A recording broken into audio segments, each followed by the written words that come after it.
I'm back reading How to Portray a Dragon's Hero, and this is called How the Dragon Mark Turned into the Slave Mark.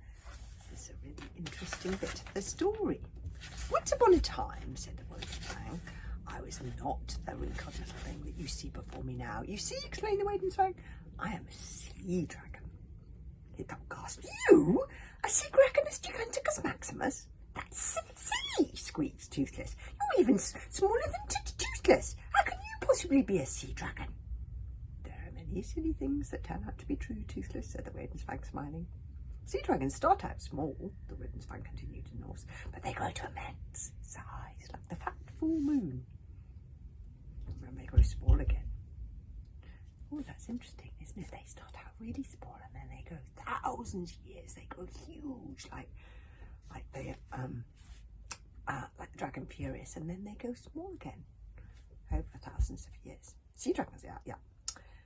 Once upon a time, Hiccup, 1,000 or so years ago, when I was young and about the size of a saber-toothed driver dragon, so not completely small, they're quite big, they're bigger than lions. I met your ancestor, Hiccup Horrendous had it the first, and I gave him the dragon jewel and trusted him with the dragon's jewel secret. You told me this, said Hiccup.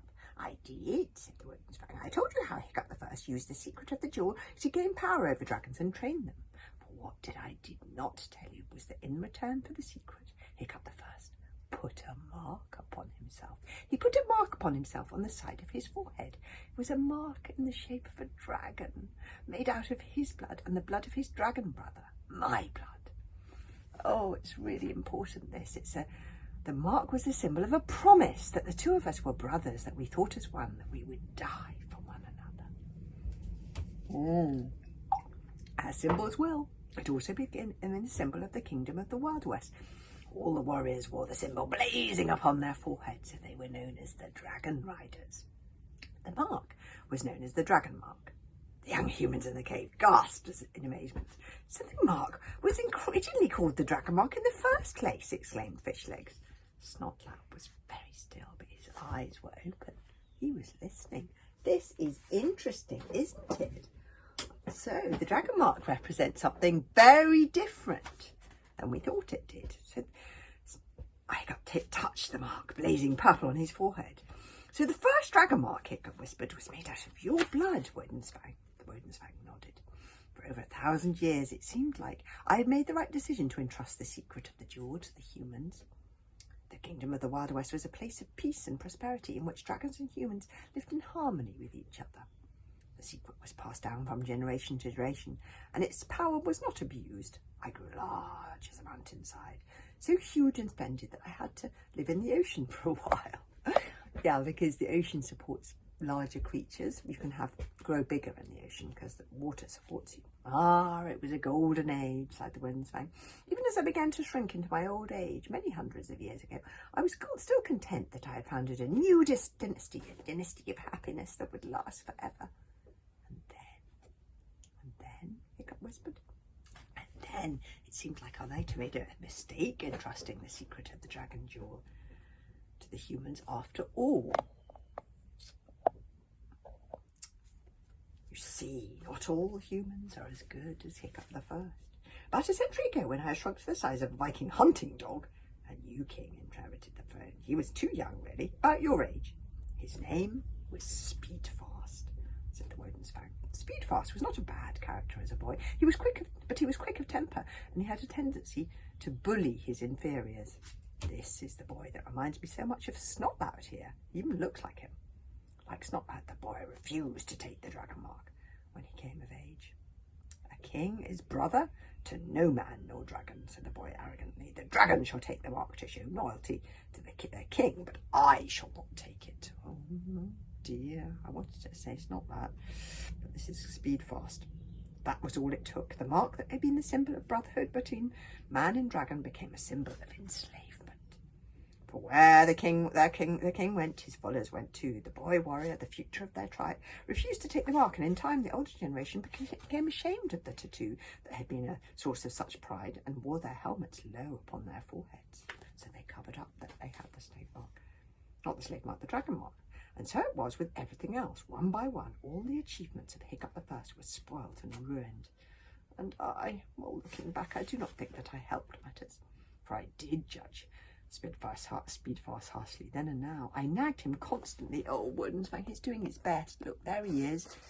Quite a lot bigger then, because he hadn't shrunk to the size he is now. And there is Speedfast, not listening. I nagged him constantly. I told him he was betraying the memories of his ancestors. I scolded him morning, noon and night. There's one particular time that I remember. Speedfast was sleeping in the king's bed. No one was supposed to disturb him, but I did not follow those rules. Why should I? I was his great-great-great-great-great-great-great-great-great-great-grandfather's blood brother. I flew in the window, perched on the bed head, and waited for him to wake. He opened his eyes, and there I was, stern and grave. Why are you here? Said Speedfast. Look, he's got the ticking thing.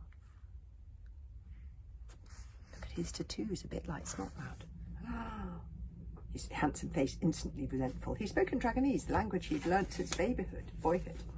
You know why I'm here, I said gravely. You refused to take the mark. You used the secret entrusted to your father to enslave my dragon brothers. You have lost just past a law making slavery of humans legal again. You mark them with the mark, which you now call the slave mark. Your ancestors spent their lives building the kingdom of the Wild West. Are you to throw all that away? You are betraying the work of people greater than you are. The boy's face was as red as his hair. And I shall be a greater man than my ancestors ever were. Speedfast shouted back at me. How dare you talk to me of betrayal? I shall make this titchy kingdom of the Wild West a truly great empire, one that stretches to the very edges of the Rus to the east, and down to the borders of Rome in the south. The Vikings did do that. I will retake the land that my ancestors lost when that cursed Hiccup the First was born, the rich farmlands of the east rather than these rocky island nothings. Even now I am building a great city on the island of tomorrow, a city that shall rival Rome in glory and in power. But for that I need slave power, dragon slaves and human slaves. Do not talk to me of betrayal. Tomorrow shall prove what a truly great king I shall be. I scolded him again, too harshly perhaps. I said that he would never be as great a man as his ancestors, and a lot of other stern and severe things. Speedfast put his hands over his ears. Silence, he screamed. I'm banning the speaking of your devil language, Dragonese. Oh, this is how Dragonese came to be banned. Then I shall not have to hear your fork-tongued nagging speech ever again. That was the last time I saw the boy cry. He turned the secret of the jewel on me, told me to be gone, or he would destroy all the dragons, banished me from his kingdom. And he was true to his word. The new boy king banned the speaking of Dragonese. He shut up his ancestors' library. That library, everything's coming together. That library, do you remember the island? The library, the Meathead Public Library? He built a great city on the island of tomorrow's, a city of 100 castles. The boy who was once Speedfast became the most feared Viking of all time, striking terror as far as the edges of the Rus and the borders of Rome. Oh, that's the end of the story. Look, it says history repeats itself. And there's the Wodensbank, yeah, all curled up. Silence in the underground treehouse as everyone suddenly realised who this Speedfast must be. The boy who was once Speedfast asked Hiccup. He knew the answer even as he asked the question. He changed his name, said the dragon.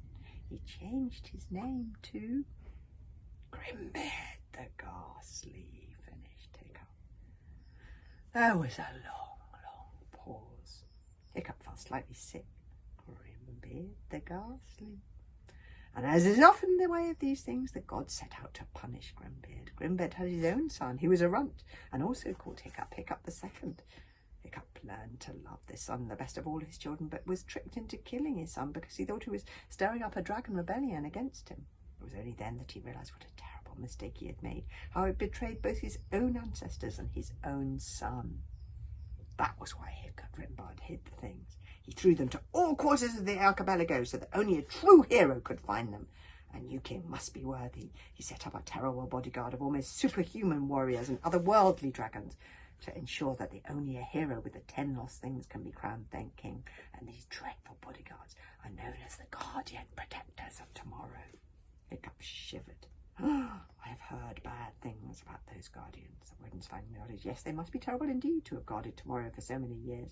The guardian protectors of tomorrow pass the secret of the dragon jewel on from generation to generation, and only the hero with the 10 lost things can be crowned the king and live. Only he or she can be told the secret, but that hero must be worthy. Oh, what the hell? We must have the next thing tomorrow.